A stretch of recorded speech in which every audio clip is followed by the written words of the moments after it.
We thought the ancient Rome was an all-powerful, untouchable empire, but history completely hides the fact that a brilliant African commander marched across the Alps and brought Rome to its final extinction.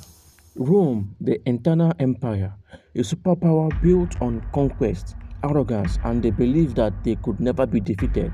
But long before Rome ruled the Mediterranean, there was another empire that stood in their way, Carthage. For decades, these two powers fought for survival.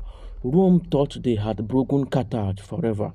They were wrong, because out of the ruins of the First War, a young boy stood before a sacred altar, dipped his hands in blood, and swore an eternal oath to never, under any circumstances, become a friend of Rome.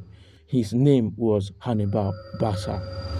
In 218 BC, Hannibal did something so insane Roman generals thought it was a joke. He didn't sail across the sea to attack Rome's borders. Instead, he marched a massive army, including 37 giant war elephants, directly through the freezing treacherous peak of the Alps. The mountains slaughtered half his men. The cold took his beasts, but Hannibal kept marching. He battled when his battered army emerged on the other side. The Romans Senate panicked.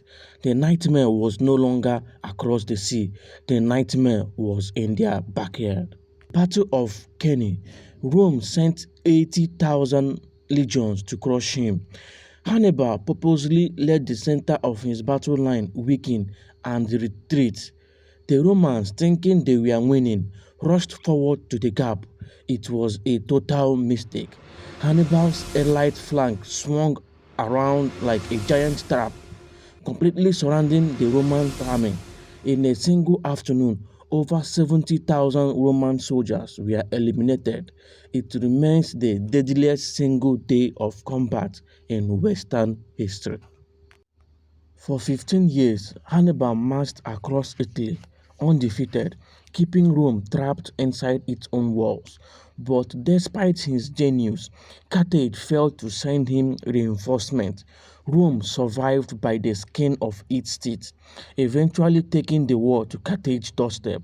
Hannibal was defeated, and Rome spent next century systematically tearing down Carthage stone by stone, trying to erase his memory from the earth. They wanted the world to forget about the African commander who brought them to their knees, but history remembers the general who made Rome tremble.